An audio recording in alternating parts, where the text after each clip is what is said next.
Hi అండి, hello అందరికీ. ఈరోజు స్పెషల్ అయితే నేను చింత చిగురు పప్పు చేశానండి.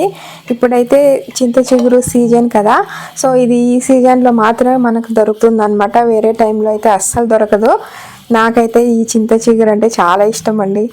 వారానికి 2-3 సార్లు అయినా చేస్తుంటాను అనమాట.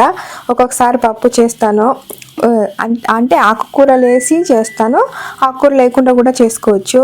ఇంకా చట్నీ కూడా చేసుకోవచ్చు అనమాట. పల్లీలు పచ్చిమిర్చి వేసి చింత చిగురు వేసి చట్నీ కూడా చేస్తాను అనమాట. ఇక్కడ సిటీస్లో అయితే ఈ చింత చిగురు దొరకడం కష్టము.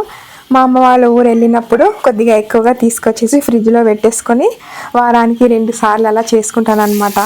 పప్పు మాత్రం చూడడానికి ఎలా ఉంది చెప్పండి, టేస్ట్ కూడా చాలా చాలా బాగుందండి. హెల్త్ కూడా చాలా మంచిదన్నమాట ఈ చింత చిగురు. ట్రై చేయండి, మీకు కూడా నచ్చుతుంది. వీడియో ఎలా ఉందో కామెంట్ చేసి సబ్స్క్రైబ్ చేసుకో.